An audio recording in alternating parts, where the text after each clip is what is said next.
Hey everyone, welcome to the Church Planting Podcast. I'm Greg Nettle and I have the privilege of serving as president of Stadia Church Planting. Today we're excited to have Nanci on this episode with us. Nanci's been a good friend for a lot of years, and Nanci leads one of the largest church planting organizations in Asia. She's the U.S. CEO of that church planting organization that's planted more than 40,000 new churches. She's an incredible female leader, and I say that intentionally because she has a lot to say about women in leadership as well.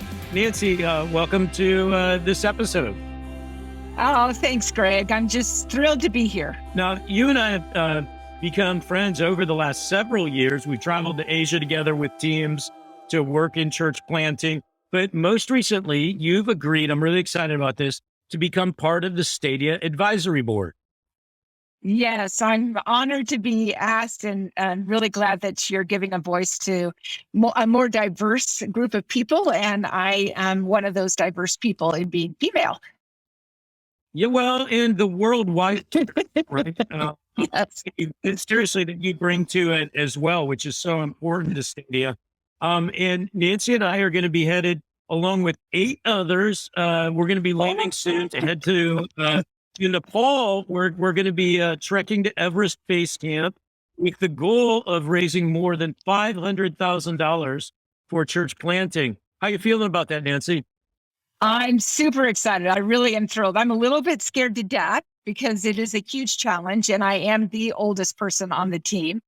But I signed up because I want a challenge and I want to discipline myself and I want to hang out with all of these fantastic leaders and I want to see the culture of Nepal and be in the villages. So I'm just thrilled for the whole experience.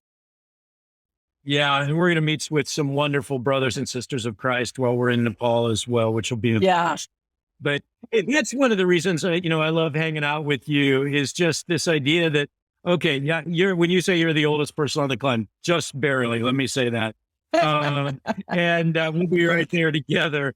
But I love the fact that you're still saying, yeah, let's go climb a mountain. Let's plant, tens of thousands of churches. Let's do all this stuff. And let's talk about just that leadership principle. How important for you as a leader is it to kind of keep all of that kind of adventure and big kingdom vision in your life? Well, yeah, Greg, that's a great question that I've been thinking more and more about because I did turn 60 this year and a lot of my peers are thinking about retirement. What does that look like? And do we want a second home? And do we want to be in Florida or Canada? And I think it's so important for us to totally be here until we're not here.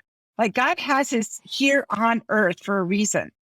And I don't think it's for us to hang out at the beach. Now, hanging out at the beach is great and I love it. It's one of my top most important things to do. I love it. But there's a higher, more eternal, a deeper meaning and purpose to our existence here. And I don't think that stops when we turn 60 or 70 or 75 so I think we just keep pushing until we're not here anymore.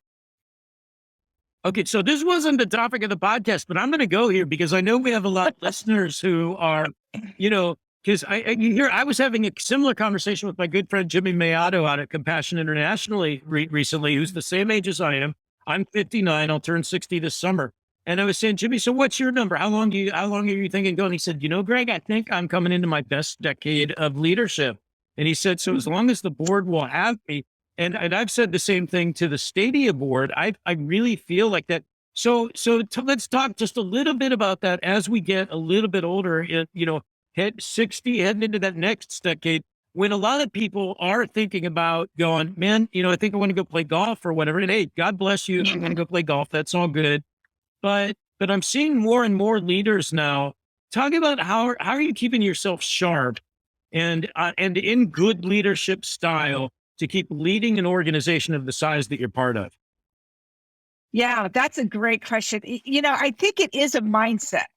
So you could say, oh, we'll keep going to conferences and listen to these podcasts and read X amount of leadership books a month. And, yes, I do all that. And I do believe in all of that. But I think more importantly, it's a mindset. So it's really understanding, why are you here? Why are you still alive? What is the meaning and purpose for you to exist here on earth? Because truly, going to heaven, that's going to be the best thing. Being in heaven is going to be awesome. And as great as Bora Bora is and sounds, and as great as trekking to Nepal sounds, all of that is going to pale in comparison to heaven. And so God has me here on earth for a reason.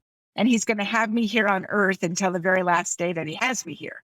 And so there should not be planned for me to kind of exit my skill set so that I can hang out on the beach until he takes me to heaven. He would want me to continue with the skill set that he's given me in whatever capacity that looks like.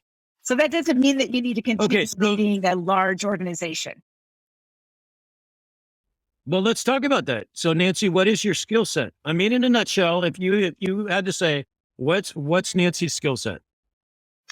My skill set would be passionate, visionary, leading people, motivating people, getting people over the hill.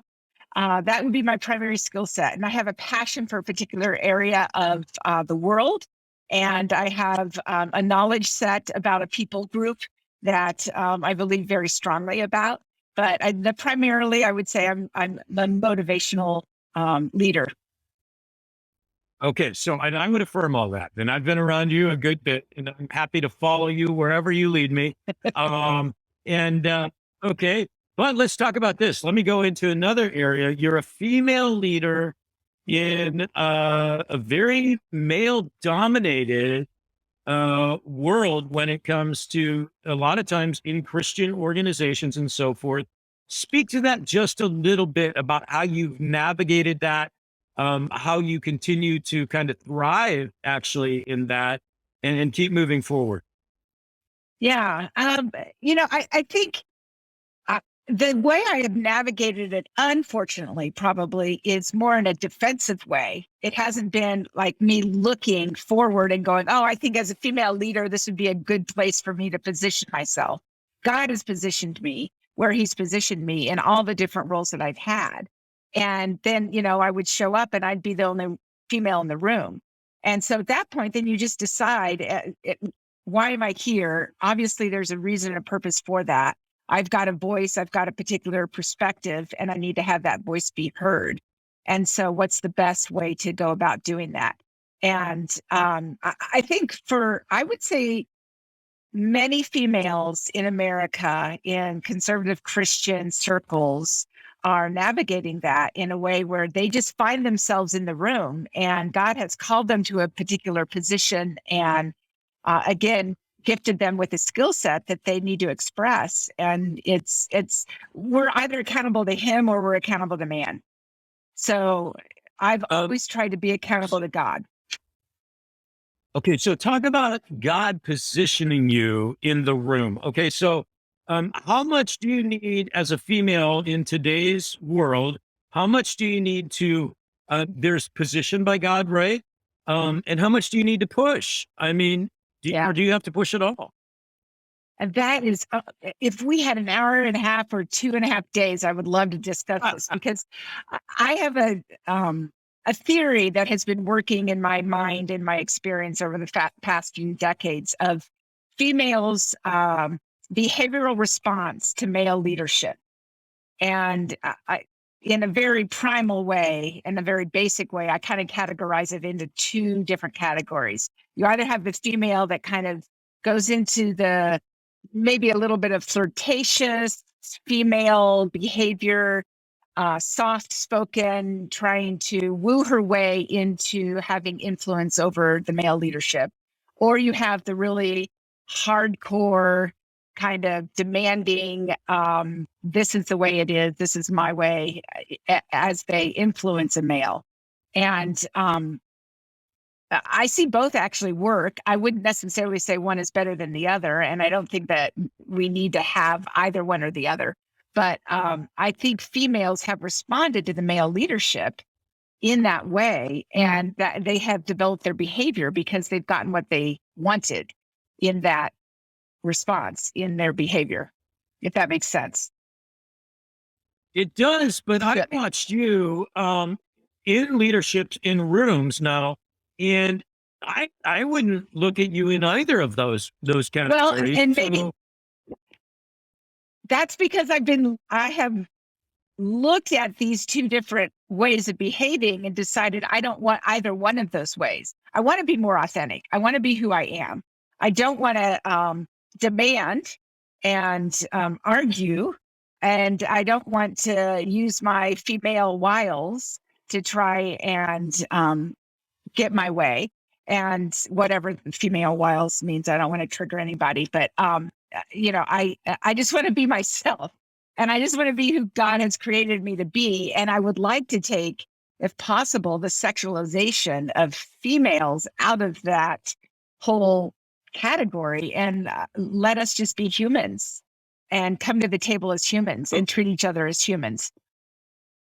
okay, so Nanci, what I would say then is, as I'm hearing this for all of our male listeners right now, that's what we as male leaders have to encourage and lift up and support and empower in women is that authentic leadership, and maybe even to the point of, in our leadership, when we talk about empowering and mentoring and coming alongside of and saying, look, we need you to be authentic and we need your gifting. And so we want you to be empowered to do that. As men, we have that responsibility. Let me shift gears here now again, because there's so much I want us to learn from you.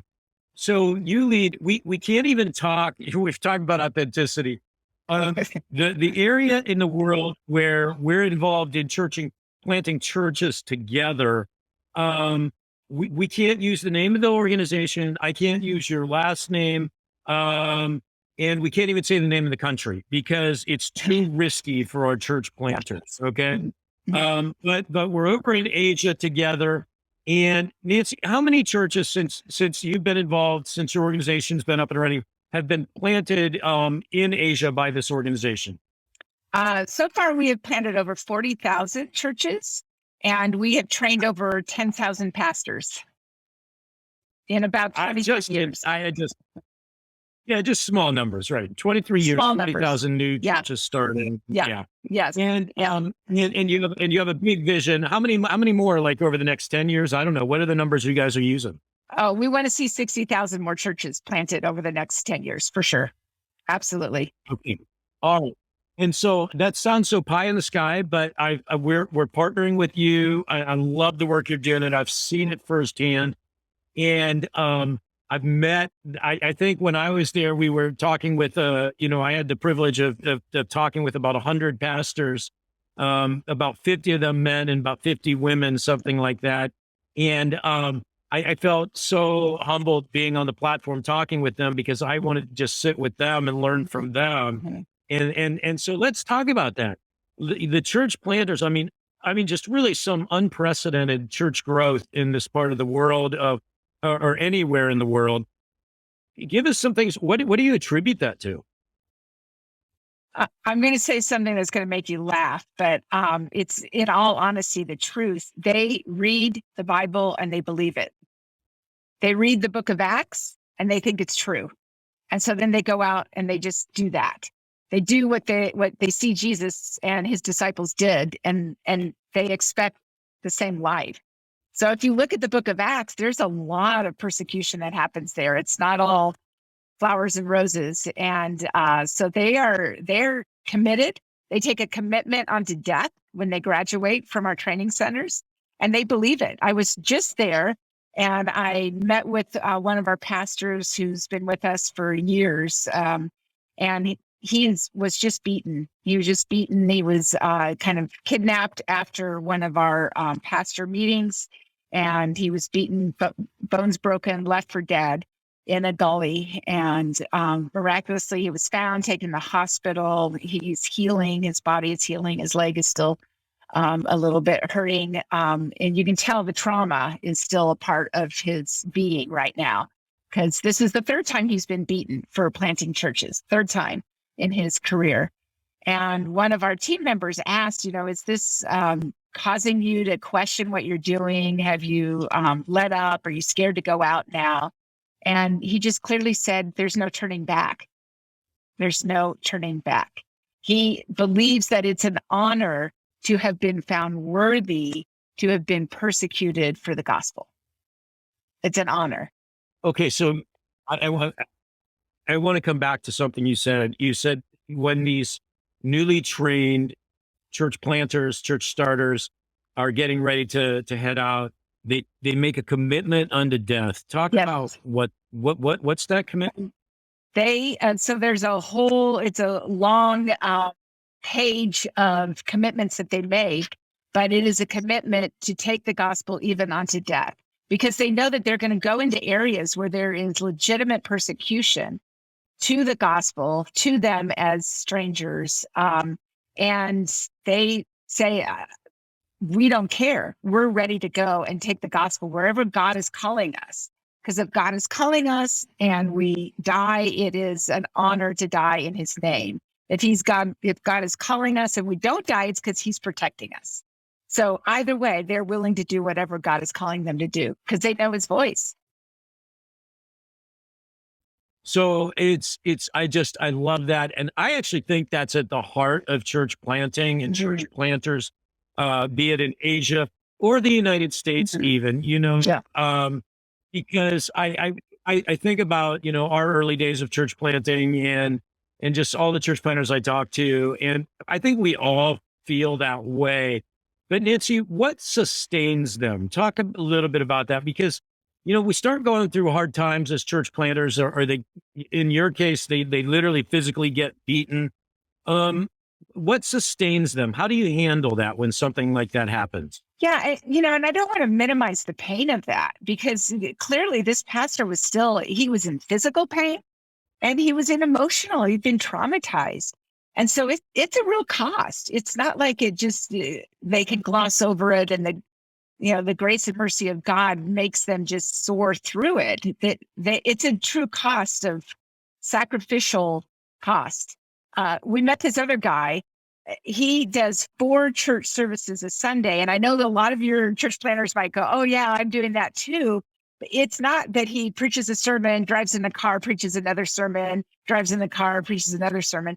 He does the worship, the prayer, the sermon, the meal and fellowship afterwards, gets on a bicycle, goes to another place, does the same thing, gets on a bicycle, goes to another place, does the same thing, every single solitary Sunday. In addition to that, he has recruited in the last 7 years, 170 people to go to the pastorship. 170 people have gone on to our training to pastor new churches. So it's just this die in the wool commitment.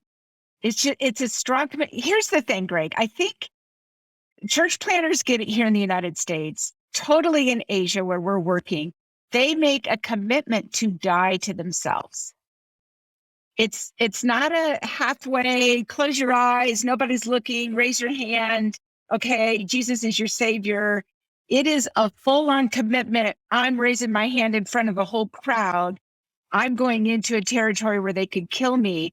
I am committing to die to myself. So whatever it looks like to die to myself, that's what they're doing. And so this is encouraging, I think, to all of us who are hearing this to live that same kind of committed life and die to self daily, and to know that it's going to be hard, but we keep pressing on. So Nanci, when I was over with you all on the team, I think our team, we taught, I think it was like an 8-hour block that day. Yeah. And then we headed back to our hotel, and I was exhausted. I mean, I was just exhausted. And I remember asking someone on your team, okay, so what do those in training do now? And you said, or whoever was said, yeah, well, they're going to pray for several hours together now. And I was like, oh my gosh, that I don't think I could, so talk about the importance of prayer in the lives of these church planners. Yeah, that's a great point, Greg. Prayer is everything, because really they are directed by the Spirit of God. They clearly have the Spirit of God in them, and the Spirit of God tells them, go here, go there, speak to this person, don't speak to that person. Every single solitary minute of the day, they're in tune with what God is telling them. And that is embedded in prayer. In foundationally, they pray all the time, uh, all the time. We have one pastor, we have a video of his day, and it like starts at 5 a.m. and he starts off with like an hour and a half of prayer.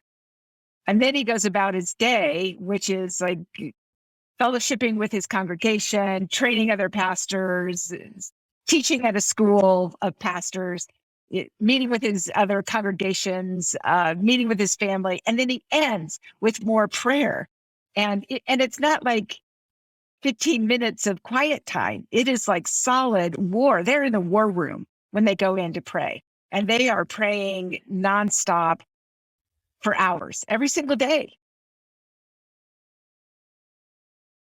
Yeah, and obviously it's doing amazing. It's how God's power is Yeah. unleashed, is through the prayers of his people. Yeah. I was just thinking here that I actually, I believe we have about 8,000 of your church planters who actually pray for Stadia and our church planting efforts in the United States on a regular basis. And I'm actually filming a video after our podcast today that will be, translated for them. And so they continue. So I'm so grateful for that. And want our church planters in the United States to know that these brothers and sisters in Asia are praying for us Yes.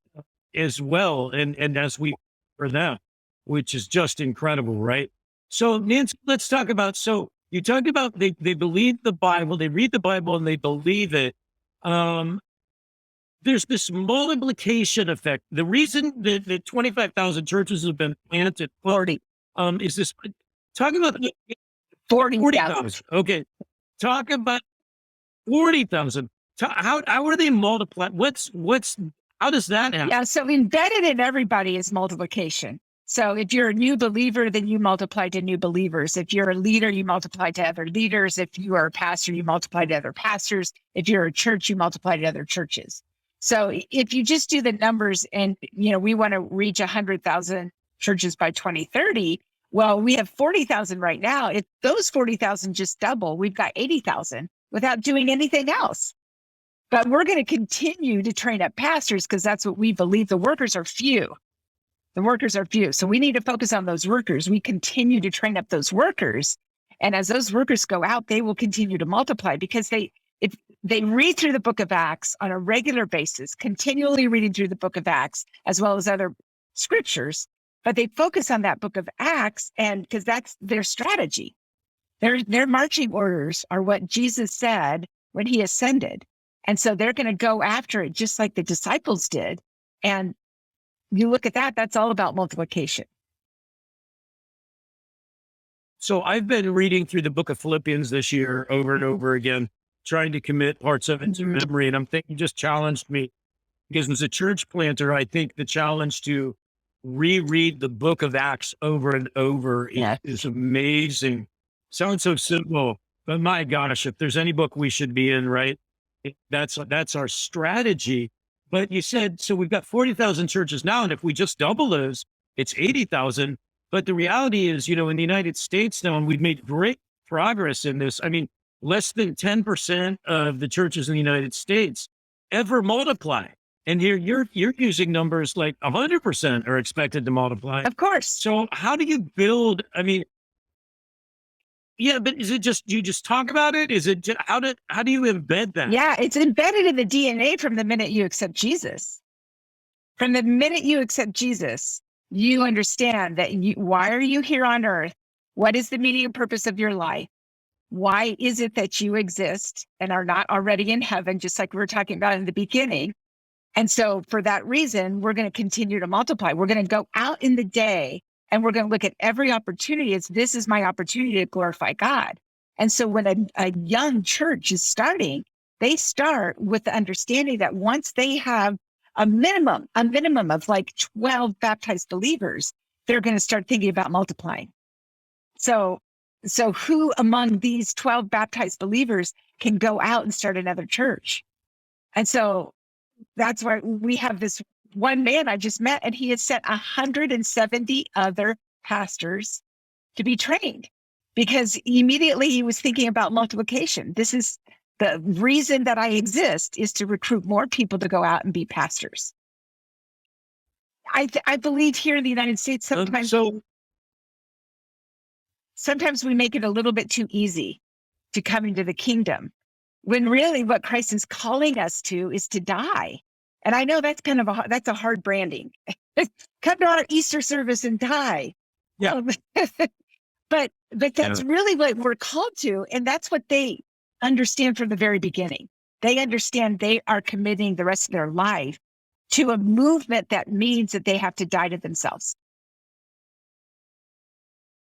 Okay. So I wish I could just send people to your website to learn more. Here's what, if you are listening going, man, I want to learn more. I want to know about this church planting movement, Asia. I want to partner in that. Please reach out at, go to stadiachurchplanting.org and we can get you directed to this organization in Asia, to Nanci, and tell you how you can partner with us as we continue to plant churches there. My wife and I are committed to planting churches there. Stadia is committed to planting churches there. Nanci, I'm so grateful for your time today. Let me ask this, because so vital. How can we be praying for your church planters in Asia right now? That's great. The most important prayer is that they continue to hear the voice of God, and they are strong and courageous and obedient in what he's telling them to do. Nanci, thank you. It's always a pleasure. We'll look forward to having you on the Church Planting Podcast as soon as possible.